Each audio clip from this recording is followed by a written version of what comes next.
Hello, it's an extremely windy day here in Bali, and I'm not gonna let that stop me from making a video to tell you about 3 very important keys, very important things that you need to know in every relationship you engage in. So let's dive right into it. Key number 1 is clear communication. And the clarity that comes from the communication that you're doing, that you're practicing with the people that you engage with in the relationship, can be a partner, a lover, a friend, whatever the relationship is like, you got to create clarity from inside out. And a great way to do that is to journal. And when you journal, what I suggest you do is you ask yourself certain questions. You ask yourself questions like, what do I actually want inside of this relationship? How do I want to spend the days we have together? What conversations would I like to have with the other person? So these are things that you can ask yourself inside of a journal to create more clarity around what it actually is that you want inside of the relationship. Because so many relationships fail because the individuals, us, we don't know what it exactly is that we want. And so if somebody asks us, and I'm sure this has happened to you before, I know it has for me, and I know it has for my clients, the question came up, what do you want? What do you actually want in this relationship? And then it would be great if you have an actual answer to that, you know? Not like, well, I don't really know, I kind of want to hang out with you, I kind of like you. No, it would be actually great to know what you want in a relationship and to communicate that with clarity. So clear communication is key number 1. Go and get yourself a journal, ask yourself the questions, what it is that you want inside of that relationship. Key number 2 is boundaries. Boundaries are there for a reason, and the only reason they're there for is to protect your integrity. Integrity means your thoughts, words, and actions in alignment. And so if you notice that some sort of engagement inside of the relationship that you're having, that you're nurturing with the other person or the other people, group of people, is not in integrity, maybe you're thinking certain things and you're not saying them, maybe your actions are completely different from the promises that you actually made to them, then the question is there, where are your boundaries? Did you allow yourself again to say yes to everything, or did you own that there is a certain boundary in place for you to just say no? Say no to a certain thing. Say no to something that doesn't feel in resonance, maybe that feels weird in your tummy when somebody asks you to go to that event or something.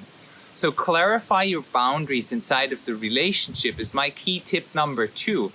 Because when you come into a connection with clear boundaries, the other people also know where your no's are. And they probably know where your yeses are, you know, because we're all really good at saying yes. But how good are we at saying no? And they're both the same thing. They're just the flip side of the coin, yeses and no's. So also create clarity around your boundaries. Again, a journal can be a very helpful tool for you to create that clarity. And now tip number 3, key number 3 is become aware of your love languages. How do you give love and how do you prefer to receive love? Now, there are 5 main love languages that have been identified by Dr. Gary Chapman. Let me lay them out for you. Love language number 1, physical touch. Love language number 2, words of affirmation. Affirming someone that you love them by speaking words like, hey, I really appreciate spending time with you. Hey, I really love that we are doing this right now. Words of affirmation. Love language number 3, quality time. Spending high quality time with one another. Love language number 4, giving and or receiving gifts. Giving someone a gift, a little present. That's another way of expressing love. And love language number 5 is acts of service. Hey hon, I made the bed. I cleaned up the dishes. Something that you make, like an act of service that you make out of a place of love. So these are the 5 love languages. And now that you've become aware of them, you can start asking yourself, which one is the one that I prefer to give?